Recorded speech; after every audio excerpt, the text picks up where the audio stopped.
Tu galères dans tes révisions, tu comprends rien à ton cours, ton prof est une mamie qui récite le Duno et t'en as marre de dépenser des centaines d'euros dans un prof particulier.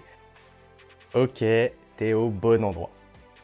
Salut, moi je m'appelle Nat et j'ai été dans le même cas que toi pour passer mes diplômes. Et j'ai perdu tellement de temps à lire et relire des cours stériles et des explications de profs incompréhensibles. Alors maintenant que j'ai mes diplômes et que j'ai été comptable et chef comptable à manager une équipe et à leur apprendre le métier, j'ai décidé de tout plaquer pour monter la plateforme de formation qui va te faire comprendre tes cours et réussir tes examens. Tu vas y retrouver des cours clairs, vulgarisés, avec des exemples simples pour chaque concept, en vidéo, en audio et en fiche à télécharger. Et comment je sais que tu vas comprendre et que tu vas réussir ? Eh bien parce que je serai là avec toi pour t'éclairer quand on a besoin. Comme un prof particulier. On peut même corriger tes exercices ensemble. Sauf que là, tu as un accès 24/24, 7 jours sur 7, à un contenu qui s'améliore sans cesse et qui s'adapte à toi. Un Duno, ça coûte combien ? 25 € et puis c'est périmé l'année suivante ? Et une école, c'est 6 000, 8 000, 10 000 euros à l'année pour que tu galères ? Allez, oublie tout ça, aujourd'hui j'ai une offre de lancement. 19,90 € pour un accès illimité à une formation qui est à jour, qui te sort de la galère et qui te fait gagner du temps pour que tu puisses vraiment te préparer à l'examen. Et si t'es quand même pas satisfait, ok, moi je te rembourse intégralement. Et je ne crois pas que le Duno ou que les écoles fassent ça. D'ailleurs, je vais même faire mieux. Je vais te donner gratuitement un de mes cours. Alors pour te donner un boost à tes études et réussir ton UE du premier coup, clique sur le premier lien en description et on se retrouve sur la formation.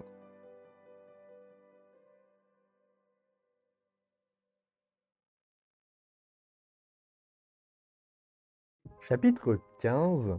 Les incapacités. La capacité civile, c'est notre aptitude à être sujet de droits et d'obligations et à les exercer. Elle se décline en capacité de jouissance et en capacité d'exercice.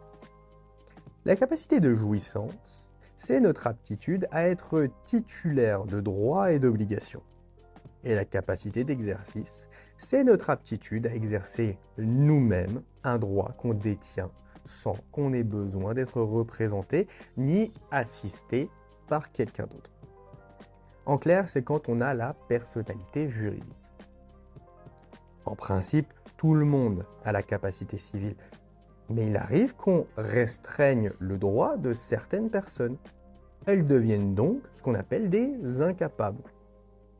L'incapacité, ça peut toucher la jouissance des droits ou leur exercice.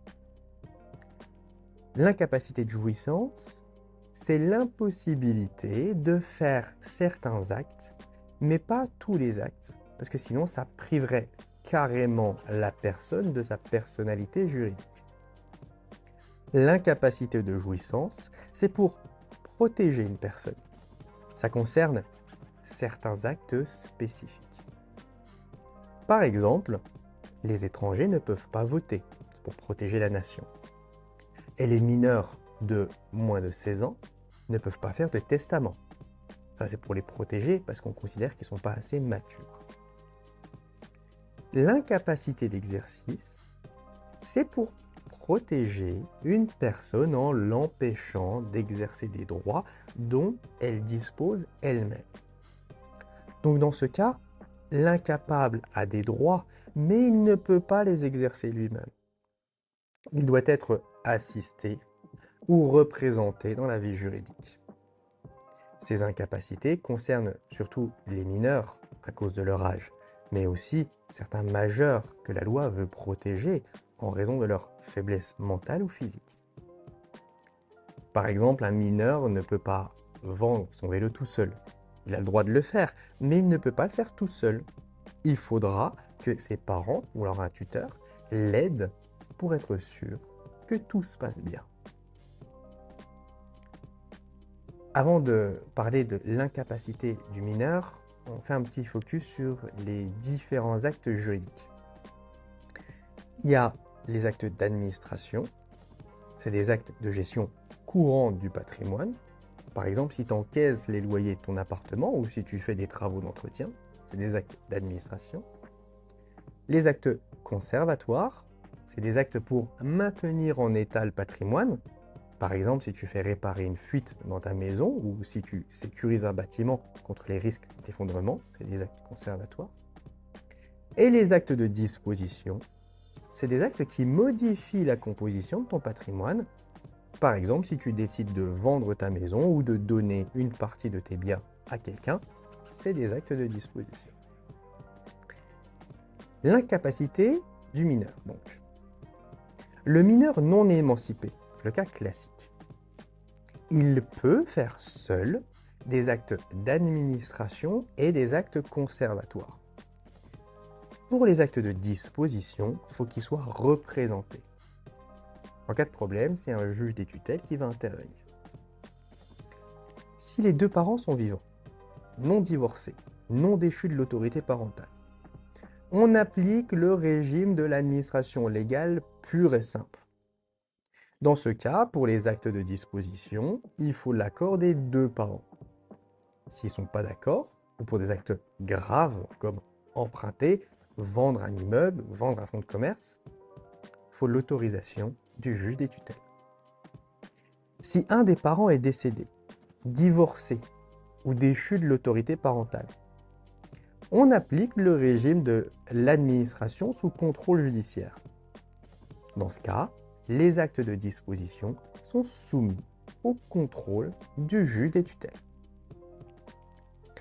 Quand les deux parents sont décédés, ont perdu l'autorité parentale ou bien que l'enfant n'a pas été reconnu, il y a un tuteur qui va être nommé. Il peut être nommé par testament, par la loi, souvent c'est l'ascendant le plus proche, ou par le conseil de famille. Si la tutelle reste vacante, donc qu'il n'y a personne pour s'occuper de l'enfant, ce qui est quand même rare, c'est l'État qui s'en occupe. Il peut aussi y avoir un conseil de famille composé de 4 à 6 membres qui sont désignés par le juge des tutelles parmi la famille du mineur. Dans ce cas, le conseil de famille va nommer et contrôler le tuteur. Et puis le juge des tutelles, donc qui surveille les tutelles, va aussi contrôler. Donc le tuteur, il prend soin du mineur et il gère ses biens. Mais c'est très contrôlé. On dresse un inventaire en début et en fin de tutelle. Le conseil de famille et le juge, ils interviennent pour les actes de disposition. La responsabilité civile du tuteur, elle peut être engagée s'il fait des fautes de gestion, même légères, et même s'il ne jouit pas des biens du mineur.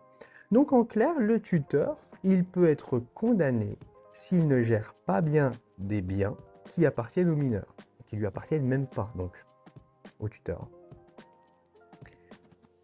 Les actes qui sont réalisés irrégulièrement par le mineur ou par son représentant peuvent être frappés de nullité ou de rescission pour lésion. La nullité, c'est une action en nullité relative exercée par l'incapable ou par son représentant. Le délai de prescription il est de 5 ans après la fin de l'incapacité. Donc à partir du moment où le mineur il devient majeur, par exemple. La rescission pour lésion, c'est-à-dire qu'on annule ou qu'on modifie le contrat, car une partie est lésée, elle peut être demandée même pour des actes accomplis sans autorisation, mais à condition qu'il y ait un préjudice, qu'il y ait une lésion. Et puis enfin, concernant l'émancipation, le mineur de 16 ans révolu peut être émancipé. La demande elle est faite par le représentant légal et la décision elle est prise par le juge des tutelles. Pour le majeur maintenant, l'incapacité du majeur, elle suit 3 principes. Principe de nécessité. Une personne ne peut être placée sous un régime de protection judiciaire on voit ça dans quelques instants à les différents régimes, que si elle ne peut pas pourvoir seule à ses intérêts à cause d'une altération médicalement constatée de ses facultés mentales ou corporelles. En clair, on place une personne sous protection judiciaire seulement si elle ne peut pas s'occuper de ses affaires toute seule à cause de problèmes mentaux ou physiques confirmés par un médecin. Le principe de subsidiarité. Il dit que la liberté de la personne fragile doit être protégée et il faut que les mesures soient le moins restrictives possible. Et le principe de proportionnalité dit que le régime mis en place dépend de l'état mental et ou physique de la personne fragile. Et il est toujours temporaire. La demande de mise sous protection judiciaire avec un certificat médical peut venir de la personne à protéger elle-même, d'un membre de sa famille ou du procureur de la République. La décision, elle est prise par le juge des tutelles. Pour les différents régimes de protection, il y a d'abord la sauvegarde de justice. Un majeur peut être placé sous ce régime s'il a besoin d'une protection juridique temporaire. Ça dure 1 an, renouvelable une fois. Ou bien d'être représenté pour certains actes déterminés, comme vendre un bien immobilier. Ou bien en attendant d'avoir un autre régime de protection. Les actes passés par le majeur sauvegardé peuvent être annulés pour lésion ou réduits pour excès. La prescription est de 5 ans à partir du jour où le majeur a eu connaissance de l'acte. L'action en rescission pour lésion, ça suppose un déséquilibre entre les prestations réciproques au moment où le contrat est conclu. L'action en réduction pour excès, elle sanctionne quand une dépense est trop grande par rapport aux moyens de la personne protégée. Ça peut annuler partiellement ou totalement l'acte. En gros, on réduit les obligations de la personne protégée parce qu'on considère qu'elle était trop grande, que les obligations étaient trop grandes. Le deuxième régime de protection, c'est la curatelle. Elle est mise en place si la sauvegarde est insuffisante pour protéger la personne fragile. Elle dure 5 ans maximum et on peut la renouveler une fois. Il y a la curatelle simple. La personne fait seule les actes conservatoires, mais il faut qu'elle soit assistée de son curateur pour les actes de disposition. Il y a la curatelle renforcée, où le curateur perçoit les ressources de la personne et il règle ses dépenses sur un compte à son nom. Et il y a la curatelle aménagée, où le juge énumère les actes que la personne peut faire seule ou non. Et enfin, la tutelle.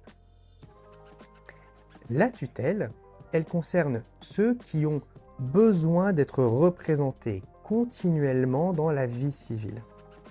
Elle est mise en place si la sauvegarde et la curatelle sont insuffisantes pour protéger le majeur.